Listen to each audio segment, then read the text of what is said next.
Thank you. What specific strategies does DARIAH take to promote collaboration?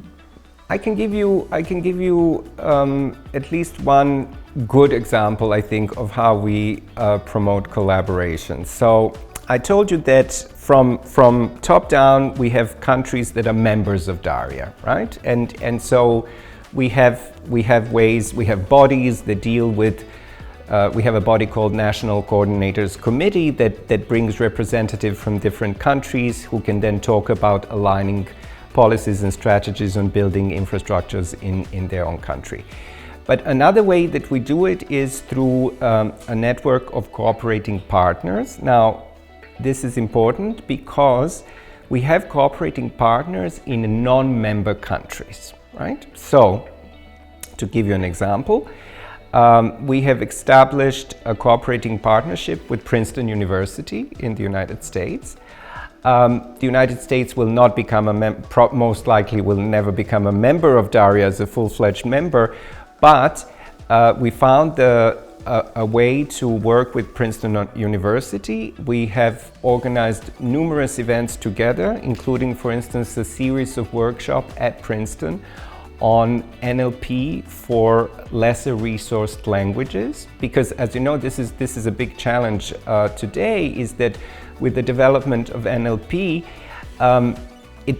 the advances have been huge, but mostly in big languages and most of all in English, right? But the humanities know no borders. Humanities exist all over the world, and we want to find ways to support smaller languages. So Princeton and DARIAH have been working on teaching humanists how to develop assets to build their own NLP models for lesser resourced languages, for historical languages, for dialectal, for varieties of languages. And this has been a huge success.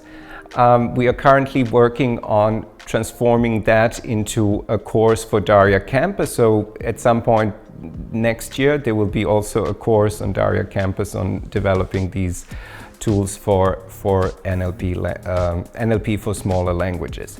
So this is an example that DARIAH tries to find ways to kind of work with not only those who are members, but also kind of go beyond that. Yeah, great. Yeah, thank you. So let's go to the next question. So about the current global trends and the characteristics of DH. So what movement do you think are currently interesting at the forefront of DH, and what do you expect that movement to be in the future? Mm-hmm. As somebody who has been working on digital humanities for many years, it's very difficult for me to select one or two trends, because I'm interested in so many things, and I think digital humanities is a fascinating field. But I will start by saying this. Digital humanities matter because the humanities themselves matter, right? I think this applies to Japan as much as Europe, that we care about language, we care about history, we care about identity.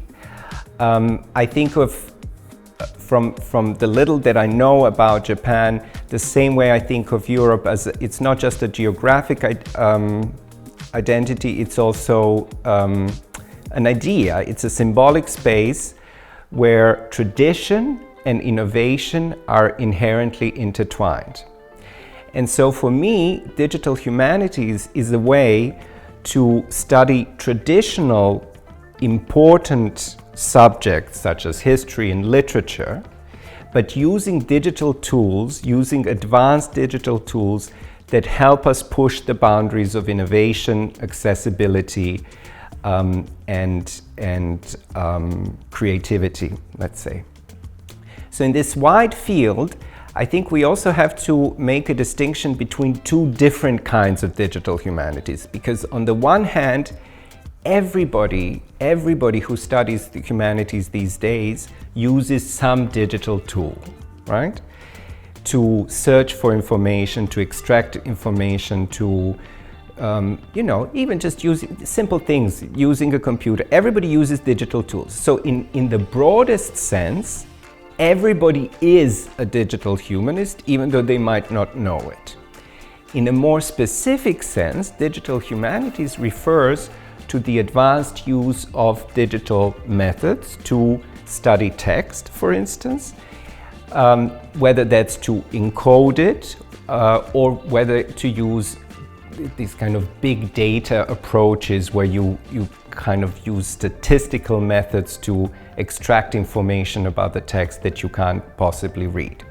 So I think whenever we talk about digital humanities, we have to keep these two sides of it in mind, that we need to develop tools for broad use. So we need to educate people about the importance of metadata, the importance of describing their objects correctly, and we need to develop tools that are specific for advanced digital methods. And if you were really pressing me, as I think you are, to tell you what are the issues that I think are particularly challenging these days, I would probably select two. On the one hand, I think just the mere quantity of digital objects that we have doesn't really mean that it's easy to find what you are looking for, right? So researchers are sometimes overwhelmed with the quantity of data.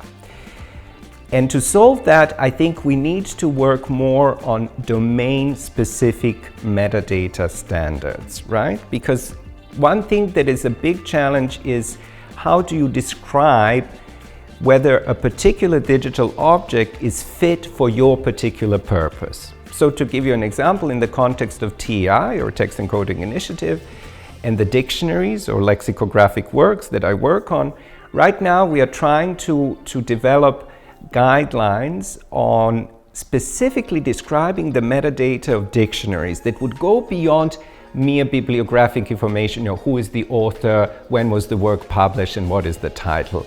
We want to go deeper. We want to describe what kind of dictionary it is, where does it come from, what languages it contains, etc. So one field that I want to see developed a lot would be in this area of domain-specific metadata standards.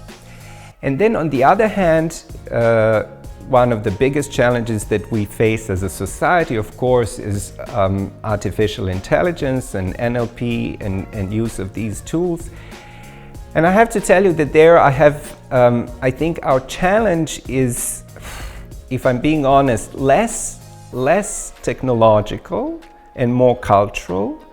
Because if we want to develop responsible artificial intelligence, that is above all a question of values, much more so than technology. And this is another reason why we need the humanities, why we need people who actually understand language, who understand values, and who can help us design tools that will serve their purpose but do it in a responsible and ethical manner.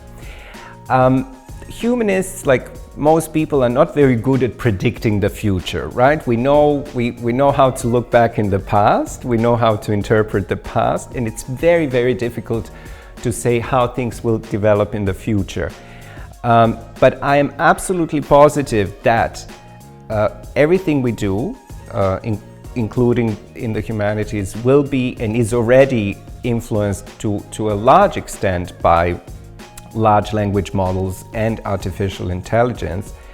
But what I would like to see is a great deal of engagement from the side of the humanities and humanities researchers with these topics, because these topics are too important to be left only to the technologists to deal with. We really have to come together to work on solving these challenges. And I think one of the things that we have learned as DARIAH, as this digital research infrastructure, is that only through this kind of collaboration, where you have people working in different fields in different research profiles, when we come together, there will be synergy. There will be, we will do something which is more than the sum of individual parts. So maybe I'm too much of an optimist, but I do believe that if we continue this way, there are good things waiting for us in the future.